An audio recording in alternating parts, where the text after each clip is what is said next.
Assalamualaikum warahmatullahi wabarakatuh. Waalaikumsalam warahmatullahi wabarakatuh. Mohon maaf Kiai, kebetulan hari ini tepatnya tanggal 22 Oktober 2022 bertepatan dengan Hari Santri. Sedikit saya ingin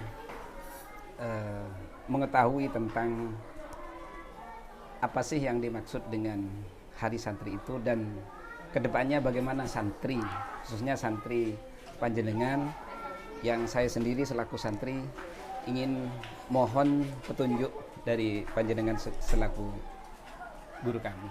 Monggo. Bismillahirrahmanirrahim. Alhamdulillahirabbil alamin, wassalatu wassalamu ala sayyidina Muhammadin wa ala alihi wa sahbihi ajmain, amma ba'du. Hari Santri pada tahun ini jatuh pada tanggal yang unik.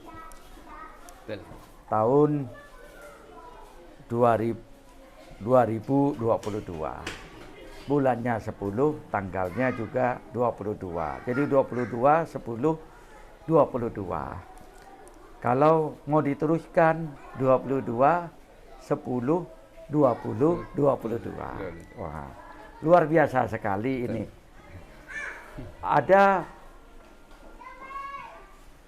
kalau kita main gotak-gatik gatuk, mencocok-cocokkan. Istilah kerennya cocokologi. Ada 3 angka yang termaktub di sini, yaitu 1, 0, 1, dan 2. Di antara ketiga angka ini, yang paling banyak adalah angka 2. 22. Dan ini bisa jadi ada maknanya tersendiri. Kenapa angka 2 yang paling banyak? 2, 22, 2 lagi. Tapi bukan angka togel ya? Bukan angka togel, maaf. Saya kebetulan tidak pernah menang togel, dan tidak pernah orang yang bermain-main togel ngambil dari saya. Alhamdulillah. Jadi ini bukan angka togel. Angka togel bisa. Angka togel. Waduh, banget. Atau angka tunggal. Angka tunggal. Maksudnya angka togel itu bagaimana? Dimulai dari 2, diakhiri dengan 2. Dimulai dengan 2 berarti kita dilahirkan oleh 2 orang manusia. 2 orang manusia ini yang menentukan jati diri kita.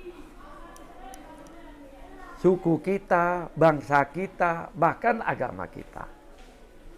2 orang manusia ini, yang satu adalah ibu, surga ada di bawah telapak kakinya.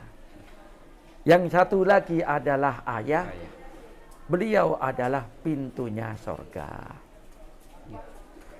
Meskipun kita berbakti luar biasa kepada ibu, karena ibu surga di bawah telapak kakinya, tapi kalau tidak masuk pintunya ya gak masuk-masuk. Tetap harus ada pintunya. Harus ada pintunya juga. Ini supaya tidak ada yang mengatakan kenapa agama Islam ini diskriminatif gitu. Diskriminatif. Kenapa laki-laki kalau masuk surga dikasih bidadari, perempuan dikasih apa? Diskriminatif katanya, berpihak kepada laki-laki. Dalam perkara ini Islam berpihak kepada perempuan, karena ummuka 3 kali baru abuka. Jadi tanpa ridho ayah tidak bakal masuk surga. Tanpa berbakti kepada ibu tidak akan punya kualifikasi dan hak untuk masuk surga. Karena orang yang berbakti kepada ibunya pasti baik. Orang yang durhaka kepada ibunya pasti tidak baik. dan dia tidak akan pernah mencium raihatul jannah. Masuk surganya ikut Bapak.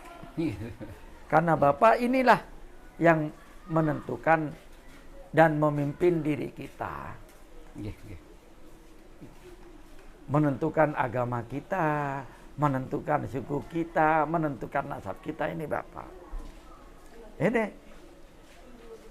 dua yang pertama. Dua yang kedua. Santri ini harus mengikuti dua pedoman. Yang pertama? Pedoman yang pertama adalah Al-Quran. Pedoman yang kedua adalah sunnahnya Kanjeng Nabi. Ini dua yang kedua. Sebagian ulama mengikuti riwayat hadis yang lain. Mengatakan bahwa pedoman yang pertama itu adalah Al-Quran, sementara sunnah Nabi ini adalah penjelasan dari Al-Quran. Pedoman yang kedua adalah para ulama. Karena kita tidak cukup dengan memahami Al-Quran, baca Al-Quran tabbat yada atau wattini wazaitun dan semacamnya, otomatis kita paham Al-Quran. Kita harus ada pemahamannya para ulama. Biar tidak kabur ya. Pemahamannya biar tidak kabur. Biar tidak sembarangan. Makanya ulama yang terbaik adalah ahlil bait. Karena ahlil bait mempunyai keturunan yang terbaik.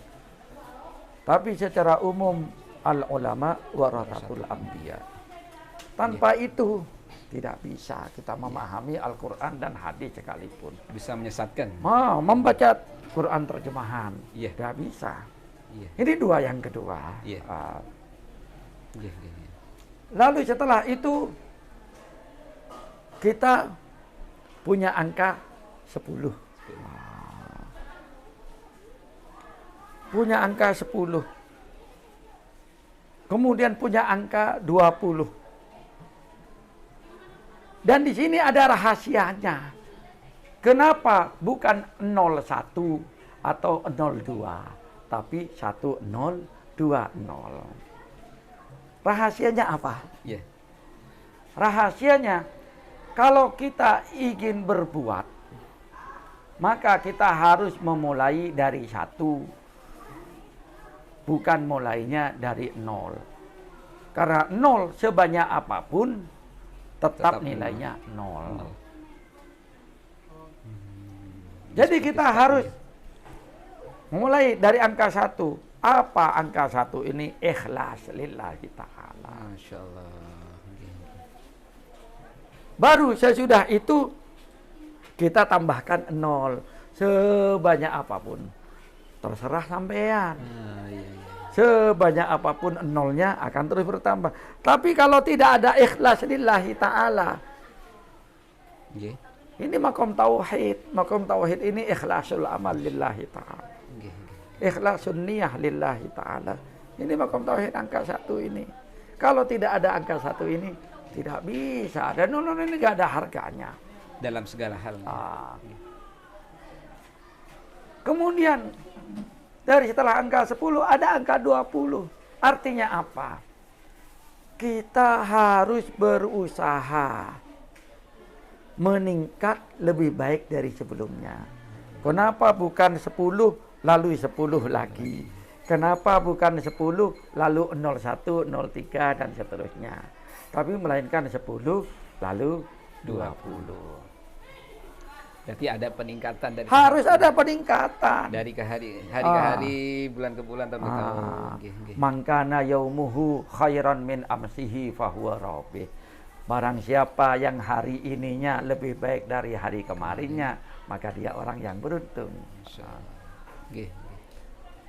Kalau yaumuhu aswa min amsihi, lebih buruk dari hari kemarinnya, fahuwa mal'un, dia terlaknat. Jangankan lebih buruk, misla amsihi, sama dengan hari kemarinnya. Bahwa maghbun, dia kayak orang yang tidak bisa mengatur diri sendiri, tidak bisa memanage diri sendiri, tidak bisa berbuat untuk diri sendiri. Maupun dia kayak orang bengong, Nggak jelas tidak tahu tujuannya. apa-apa. Iya. Makanya dari 10 harus ke 20. Aneh nah. Oke. Biar Dan ada- ketika mengatakan kenapa tidak 1-1 atau 2-2, malah 10-20. Ini juga simbol. Nggih. Simbol daripada hadis Nabi. Dawuhnya beliau sallallahu alaihi wasallam, Allahumma shalli wa sallim. ma amartukum bihi ma nahaitukum anhu fantahu wa ma amartukum bihi fa'tu minhu mastata'tum. Ma nahaitukum anhu, apa yang aku larang kamu melakukannya. Fantahu, berhentilah, jangan kerjakan, jadikanlah itu 0. Wa ma amartukum bihi, dan apa yang aku perintahkan kamu untuk melakukannya. Fa'tu minhu, maka kerjakan sebagian daripadanya sekuat tenaga. Wah. Jadi satu ini simbol dari perbuatan baik yang harus kamu lakukan. Tidak semua perbuatan baik kamu mampu melakukannya.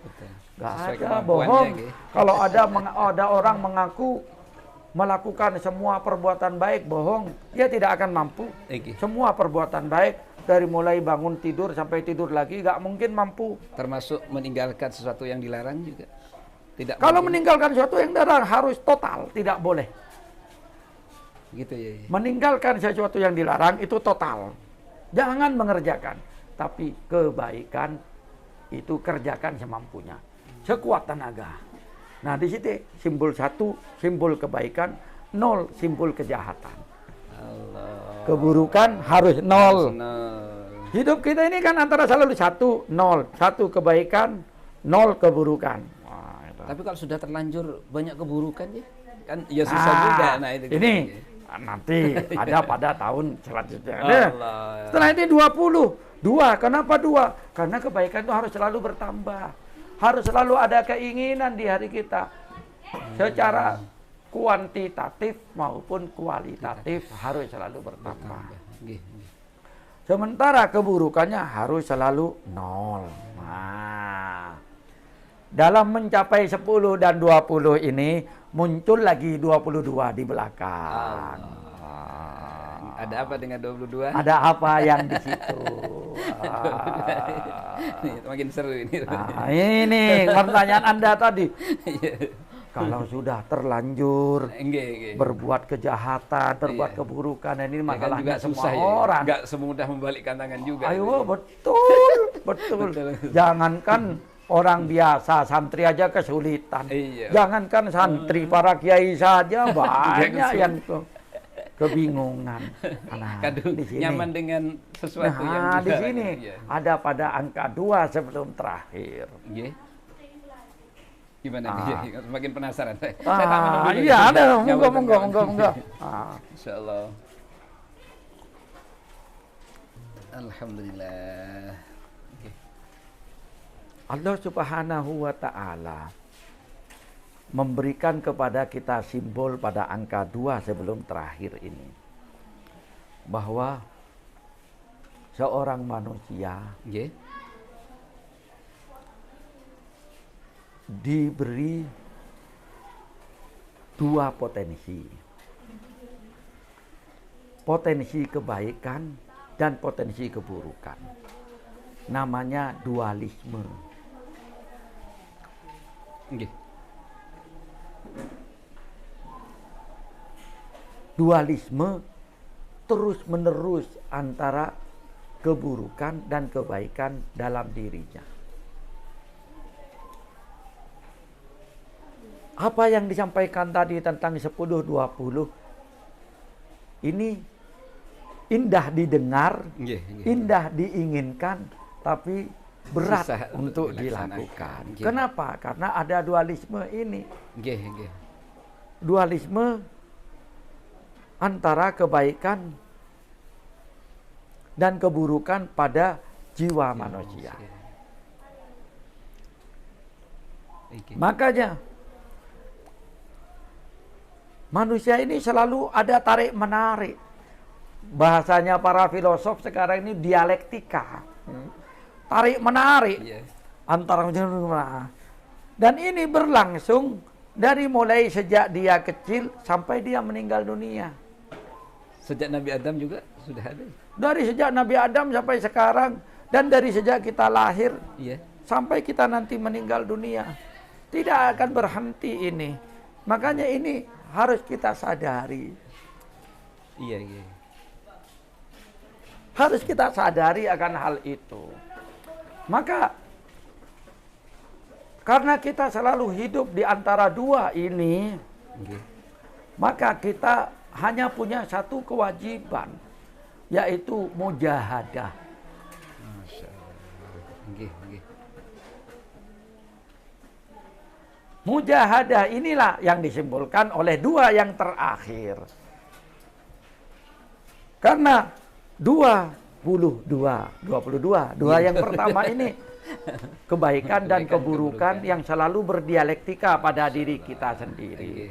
Untuk menyikapinya ada pada 22, dua yang terakhir. Apa itu? Satu, mujahadah. Berjuang terus-menerus.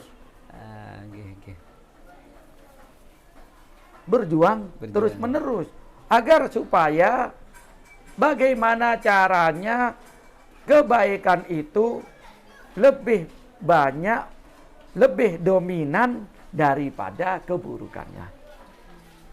Mujahadah. Ya, itu arti mujahadah. Nggih. Mujahadah itu bukan membuat sesuatu menjadi baik, bukan. Karena kata jahada itu artinya mengeluarkan perjuangan yang keras dan terus menerus. Continue. Nah itu dan di sini percaya dalam mujahadah ini harus percaya bahwa ada pertolongannya Allah Ta'ala kepada kita. Man jahada fina lanahdiyannahum subulana. Barang siapa yang melakukan mujahadah, bukan berhasil mengalahkan keburukannya, bukan. Tapi yang melakukan mujahadah. Untuk bisa mengalahkan keburukannya. Lanahdiyannahum, maka betul-betul saya akan memberikan hidayah kepadanya subulana. Jalan-jalan kami. Kadang-kadang kita berpikir ini ada pepatah yang kurang pas ini Pak Zainal. Gimana ya? Atau ada kata-kata yang sekarang ini kurang pas. Ada yang mengatakan, oh sekarang ini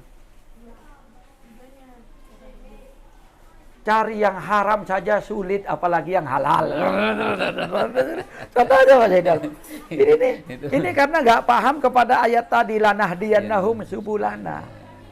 Allah Ta'ala tidak berfirman lanahdiyannahum sabilana, akan memberikan hidayah kepadanya berupa sabilana. Satu jalan kita enggak, tapi subulana. Banyak jalan. Jadi sebenarnya jalan kebaikan ini banyak. Cuma kita yang seringkali buta, tidak melihatnya, tidak mendapatkan hidayah.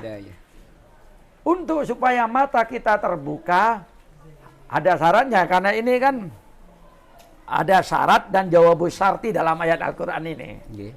Syaratnya ini apa? Jahada fina. Melakukan mujahadah di dalam mewujudkan ridhonya Allah Ta'ala. Awak banyak melakukan dosa, tak mampu melawan hawa nafsu, tapi punya tekad. Sedikit demi sedikit mau mengikis. Maka Allah Ta'ala, ini jawab syaratnya. Allah Ta'ala akan menunjukkan kepadanya jalan, banyak jalannya. Setelah dia melakukan mujahadah, bukan mikir apa ya caranya, gimana ya kiatnya, gimana ya, enggak. Allah Ta'ala mujahadah dulu, kamu akan tahu. Kalau kamu tidak melakukan mujahadah, kamu tidak akan pernah tahu. Mujahadah itu kan perlu bimbingan tuh ya. Tidak mungkin saya selaku orang yang banyak dosa terus langsung mujahadah, kan nggak bisa caranya untuk lebih mendapatkan hidayah itu ya. Nah ini harusnya bagaimana ya? Berarti harus ada mendatangi seorang mursyid atau bagaimana ya? Mujahadah ini sebenarnya Allah Ta'ala sudah menyimpan di dalam diri kita sendiri potensi yang namanya hati nurani. Nggih, nggih. Hati nurani inilah yang menjadi super chip untuk kebaikan Menggerakkan kita. Nggih. Untuk ini. Cuma masalahnya kadang-kadang super chipnya ini kotor. Nah ini masalahnya. Nggih, nggih. Karena kita sudah terlalu banyak melakukan Kotoran, nggih. dosa. Yang menempel nggih.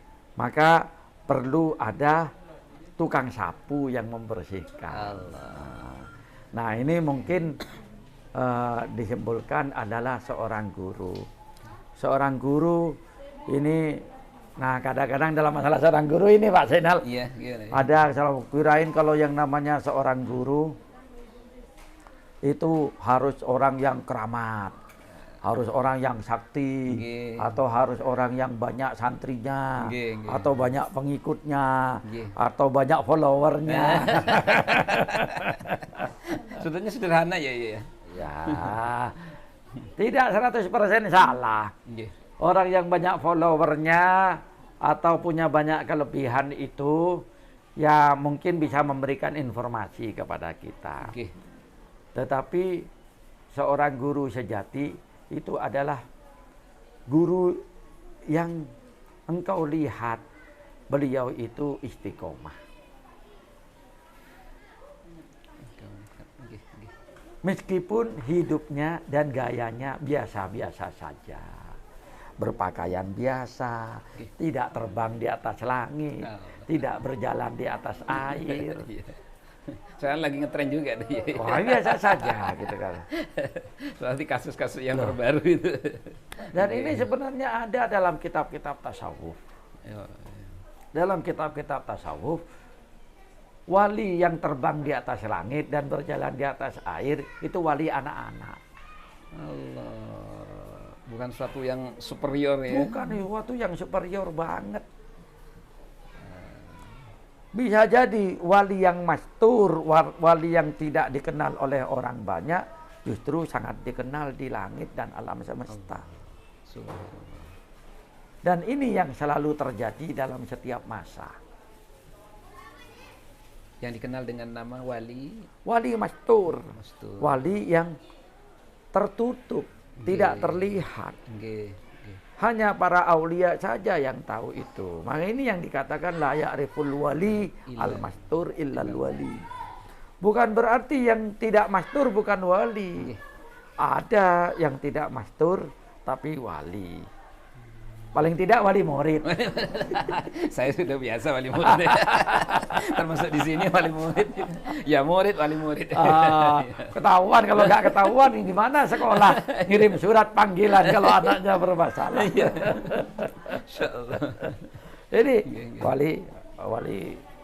Jadi wali yang tertinggi justru yang wali mastur, bukan wali masyhur. Masyaallah. Tapi wali yang menjadi mursyid adalah wali yang engkau melihat perbuatannya baik, perkataannya baik, Nggih. tidak cinta dunia. Allah. Nggih, nggih, nggih. Bukan berarti tidak kaya loh. Nggih. Dunia itu ada di tangannya, bukan menguasai hatinya. Enggak tamak nggih. Imam Malik itu Kaya. selalu berpakaian bagus dan beliau adalah seorang wali besar. Imam Malik bin Anas itu. Nggih, nggih, nggih. Ketika beliau ditanyain ada yang protes. Ya Syekh, ya Imam, kenapa engkau pakai sorban bagus dari kain mahal dan sampai tinggi sekali? Beliau dawuh, karena saya menghormati ilmunya Kanjeng Nabi. bukan memberi mahkota kepada kepala saya, tapi memberi mahkota kepada ilmunya Kanjeng Nabi yang ada di kepala saya. Dan Imam Malik ini tidak bekerja secara zahir. Terus kekayaannya dari mana ya? Oh, dari mana? Kaya, nah ini kan ada cerita yang sangat terkenal, perdebatan yang sangat terkenal. Antara Imam Malik dengan muridnya yang paling cerdas, yaitu Imam Syafi'i. Rezeki itu harus dicari atau datang sendiri. Dawuhnya Imam Syafi'i, rezeki itu harus dicari. Dawuhnya Imam Malik, enggak, meskipun enggak dicari, rezeki datang sendiri. Akhirnya suatu saat Imam Syafi'i bertekad untuk membuktikan kebenaran pendapat beliau yang mulia ini. Beliau berburu mendapatkan buruan yang banyak dengan usaha keras, karena Imam Syafi'i ini punya keahlian memanah tanpa memandang, tanpa melihat. Kalau anak-anak pondok di sini kan ada eskul memanah, harus melihat. Kalau nggak ngelihat nggak kena. Titik sasaran ya. Kesasarannya. Imam Syafi'i enggak. Beliau naik kuda tanpa memanah, biasa sambil ngobrol, cetot gitu. Dari keahliannya beliau itu memanah. Imam Syafi'i, beliau punya keahlian memanah tanpa memandang kepada sasaran. Dan beliau bertekad, beliau lalu kemudian keluar dari kota Madinah, naik kuda, berburu, mengeluarkan segala daya upayanya untuk membuktikan. Saya ingin membuktikan kepada Imam Malik bahwa dengan saya usaha keras, saya akan bisa mendapatkan rezeki yang sebanyak-banyaknya. Akhirnya setelah seharian memanah, berburu, Imam Syafi'i ini balik kepada Imam Malik. Gurunda, alhamdulillah saya berhasil membuktikan kebenaran pendapat saya bahwa rezeki ini harus dicari, Gurunda. Coba kalau saya tidak seharian berburu, saya ini tidak akan dapat hewan buruan sebanyak ini. Logis banget itu. Ya sudah, Gurunda, saya sudah benarkan. Imam Malik hanya tersenyum saja. Sudah benarkan? Ya, kamu benar. Berarti guru kali ini salah, kata guru. Nggak jawab, Imam Malik senyum. Ya sudah guru, kita bagi dua, katanya. Kata Imam Syafi'i, rezeki ini saya serahkan sebagian untuk panjenengan. Imam Malik senyum-senyum. Kenapa? Kenapa guru? Kok panjenengan senyum-senyum? Bukannya ini membuktikan omongan saya bahwa rezeki meskipun tidak dicari datang sendiri. belum paham Imam Syafi'i. Allah Ta'ala mengirimkan kamu, membuat kamu berburu seharian. Allah. Namanya Imam Malik. Jadi Imam Malik ini kaya raya, tapi hatinya lillahi ta'ala. Ada sampean nanya, dari mana beliau dapat uang? Dari mana? Ada ceritanya ini. Pada masa itu Imam Mujtahid ada beberapa orang. Di antaranya yang paling alim ada kiai dari Mesir, syekh imam dari Mesir, namanya Imam Laits bin Sa'ad. Beliau ini adalah seorang imam yang multi talenta. Beliau ini bukan hanya hafal Quran, hafal jutaan hadis, juga bisa menganalisis hukum-hukum agama dengan cara yang luar biasa. Ini Imam Laits bin Sa'ad. Tapi beliau itu dari tangannya selalu tumbuh duit. Maksudnya apa? Salah satu min manaqibihi Imam Laits bin Sa'ad ini, beliau setiap Ramadan tidak pernah wajib zakat. Kok gitu ya? Nah, karena semua hartanya disedekahkan sebelum pada masuk Ramadan. Sampai itu akhir Ramadan. sudah diserahkan semua hartanya. Keseluruhan. Semuanya. 100%. Nggak punya keluarga atau beliau? Nah, itu multi talenta luar biasa. Saya sudah selesai bulan Ramadan kerja lagi, miliuner lagi. Oh. Jadi miliarder lagi. Begitu cepatnya ya. Begitu cepatnya beliau itu. Lagi. Sampai-sampai diceritakan kalau beliau itu bisnis jualan madu. Nggih. Itu beliau sampai mempunyai madu berkapal-kapal.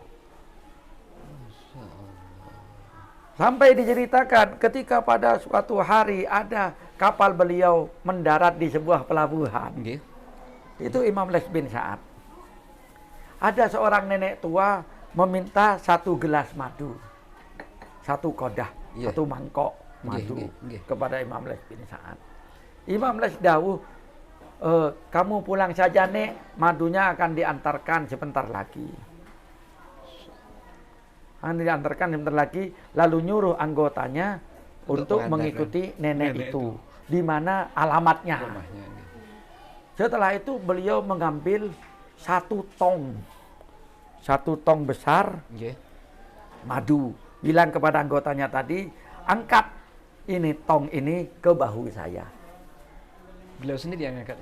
Beliau sendiri yang angkat. Yang ngantar. Nggih. Lalu kamu jalan di depan saya, tunjukkan Di mana? di mana rumah nenek itu. Diantarkan. Masya Allah. Neneknya menangis. Saya hanya minta 1 cawan, 1 mangkok, kok diberi 1 tong. Nggih, nggih. 1 tong gitu. Allah. Madu full. Beliau jawab, al-ato biqadril mu'ti la biqadril mu'ta.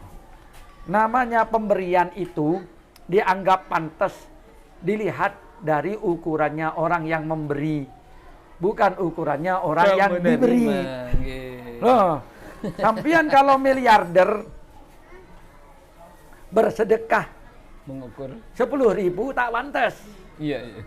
Tapi bersedekah 150 juta baru agak pantas. Kan gitu kan?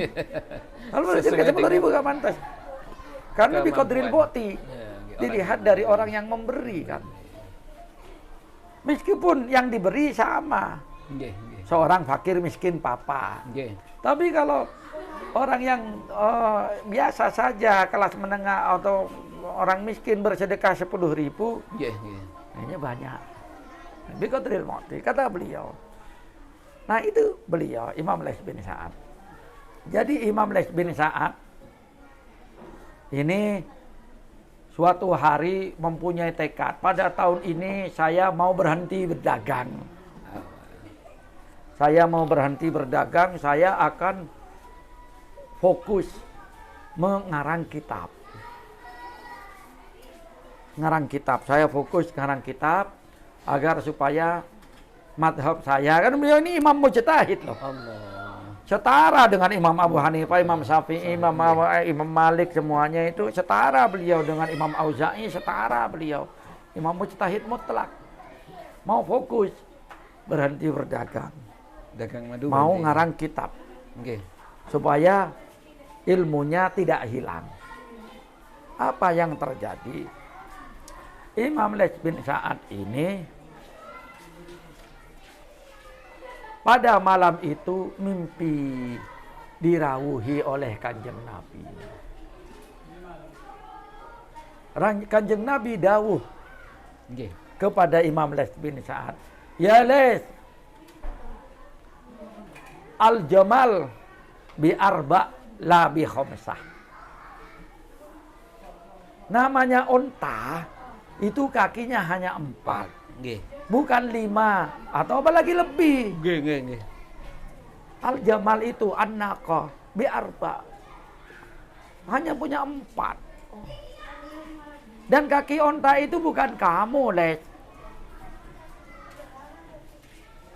Nggih. Terbangun beliau. Ini Ini apa? Kanjeng Nabi yang tahu. Ini apa maksudnya? Yang namanya unta, ini kan mimpi. Nggih. Mimpi ini kan ada takbir, ada takwil. Takwil, nggih. Kalau takbir dimaknai apa adanya. Kalau Nggih. Kalau takwil, kalau takbir dimaknai apa adanya. Kalau takwil dianggap sebagai simbol, dikiaskan. Dikiaskan. Nah, beliau onta, apa mong saya lagi gak dagang onta. Oke. Berarti bukan saya lagi istikharah, apa boleh dagang onta apa enggak, gitu kan. Berarti onta ini adalah kiasan dari agama. Agama ini kakinya 4. Jadi imam yang mengusung agama ini hanya ada 4 dan itu bukan saya. Hanya beliau memandang siapa di antara para imam yang ada pada masa beliau ini yang sekiranya termasuk yang 4 ini. Yeah. Ini pasti Malik, ini pasti sahabat saya yang di Madinah ini. Oh, jadi ya usianya selevel Imam Malik gitu. Akhirnya Imam Malik, beliau begini, Malik ini salah satu dari kaki yang 4 ini Malik. Akhirnya beliau mengirim surat kepada Imam Malik, wahai sahabatku, mulai sekarang kamu gak usah kerja. Kamu hanya mikirkan, ngajarkan agama, ilmunya Kanjeng Nabi. Mulai sekarang setiap tahun 50% penghasilan saya untuk kamu. Itu sampean kan nanya dari mana Imam Malik itu. Iya. Oh. Jadi Imam Lais bin Sa'ad yang kerja. Kenapa begitu? Karena Imam Lais tahu bahwa ilmunya akan hilang. Tidak akan diamalkan lagi oleh orang. Tidak ada yang melanjutkan ilmunya. Tapi beliau ingin pahala yang mustadamah, yang berkesinambungan. Caranya bagaimana? Bersedekah kepada alim yang sekiranya ilmunya akan terus diamalkan sampai hari kiamat. Subhanallah. Ini kan orang pinter beliau. Iya. Padahal dari segi kemampuan ilmu beliau juga alim. Alim. Tapi tidak apa dalam artian tidak mengambil bagian yang sama. Jadi bagiannya beda. Nasibnya beda. Nasibnya memang beda. Nasibnya beda. Karena Kanjeng Nabi sudah dawuh. Dan 4 itu bukan kamu. Allah. Langsung ditakwil begitu. 4 tuh berarti bukan saya. Subhanallah. Tapi kalau bukan saya kan berarti begitu saya mati ilmu saya hilang. Tidak diamalkan oleh orang. Nggak dapat pahala saya. Mikir beliau, gimana caranya supaya saya bisa ngampong genjeran. Orang pinter kan? Orang pinter. Mikir, sopo sing 4 niku. Saiki wis sopo? Oh, Imam Malik itu, Imam Malik. Ya udah, akhirnya beliau kirim surat kepada Imam Malik bahwasanya setiap tahun awal Ramadan akan selalu nyampe setengah penghasilan saya, 50% kepada panjenengan. Sing penting panjenengan niku fokus mengaji dan mengajar. Masya Allah. Nah ini, nah ini, jadi Imam Lais juga sekarang menikmati pahala itu. Karena pengikutnya Imam Malik kan banyak. Kebagian dari jariah. Jadi semuanya itu dapat pahala. Imam Lais tetap dapat pahala. Yang memfasilitasi. Yang memfasilitasi tersebut. Nah setelah itu Imam Malik bilang kepada Imam Syafi'i. Ini cerita tadi dong. Iya. Cerita tadi kembali kepada cerita yang tadi. Imam Malik bilang kepada Imam Syafi'i. Wahai muridku Syafi'i, saya memandang bahwa bisa jadi salah satu dari kaki yang 4 ini adalah kamu. Jadi mulai sekarang, biar saya ini juga dapat tambahan pahala. Bukan hanya dari pahala yang didapatkan dari orang yang mengamalkan ilmuku, tapi juga dapat dari pahala orang yang mengamalkan ilmumu. Maka setiap tahun 50% dari harta yang dikirimkan oleh sahabatku Lais itu untuk kamu. Jadi masih dibagi lagi. Dibagi lagi. Jadi yang 50 tadi dibagi 2. Dibagi 2. Allah. Supaya kamu tahu bahwa rezeki pun Rezeki juga itu datang sendiri. Iya, tidak perlu harus usaha.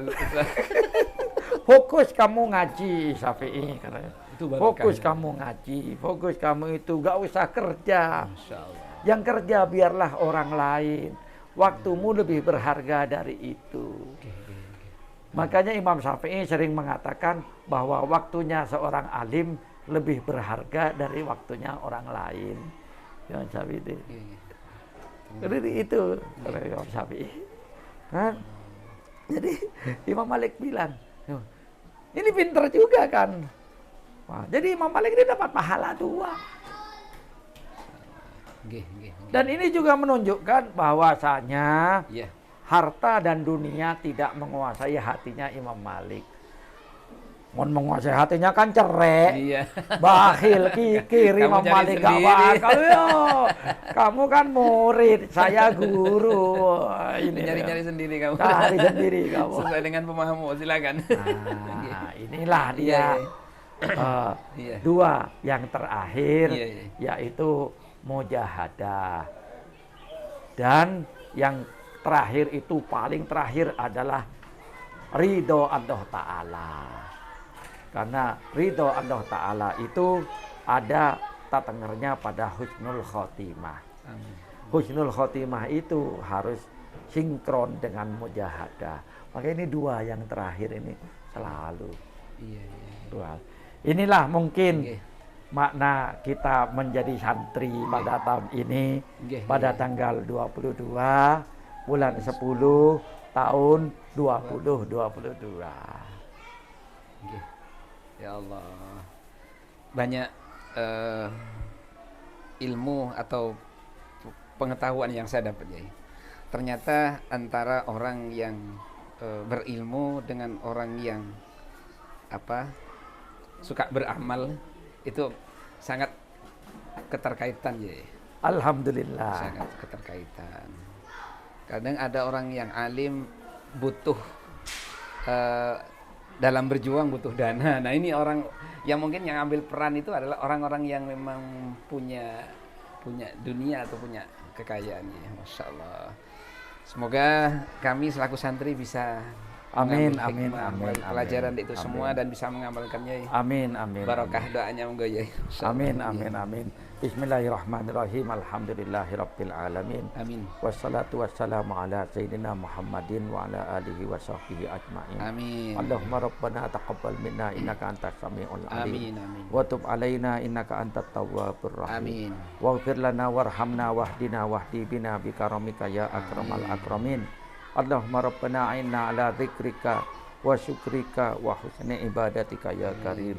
Allahumma rabbana yassir lana umurana ma'arrahati liqulubina wassalamati fi adyanina wal afiyati fi ajsadina. Allahumma jammilna wa talamidatana bil afiyati wassalamah wa haqqiqna wa iyyahum bittaqwa wal istiqamah. Amin. Wa aitna ya rabbana wa iyyahum min mujibatin nadamah. Innaka sami'ud du'a. Rabbana ij'al tajammu'ana hadza tajammu'an mubarakan ma'suma. Wa tafarruqana min ba'dihi tafarruqan marhuma. Wa la tadafina wa la min baini ahibbaina saqiyan wa la mahruma. Ya rabbal alamin, ya Hannan, ya Mannan, ya Dzal Jalali wal Ikram. Tahassanna bil qawiyil matin alladzi la ilaha illahu al hayyul qayyum al hannanil mannan ya badi'as samawati wal ard ya dzal jalali wal ikram. Nas'aluka min azimil lahutiyah an tanqula tiba'ana min tiba'il basariyah wa an tarfa'a muhajana ma'a malaikatikal ulwiyah. Ya muhawwilal hawli wal ahwal hawwil ahwalana ila ahsani hal. Ya muhawwilal hawli wal ahwal hawil ahwalana ila ahsani hal. Ya muhawwilal hawli wal ahwal hawil ahwalana ila ahsani hal. Subhana rabbika rabbil izzati amma yasifun wa salamun alal mursalin walhamdulillahi rabbil alamin. Bi barakatil Fatihah.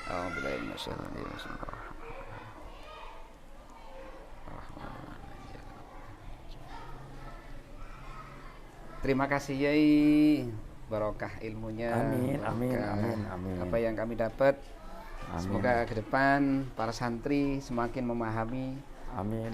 apa sesungguhnya makna dari seorang santri Amin. yang harus selalu patuh dan Amin. taat kepada semua yang diperintah oleh para guru-gurunya. Sekian, assalamualaikum warahmatullahi wabarakatuh.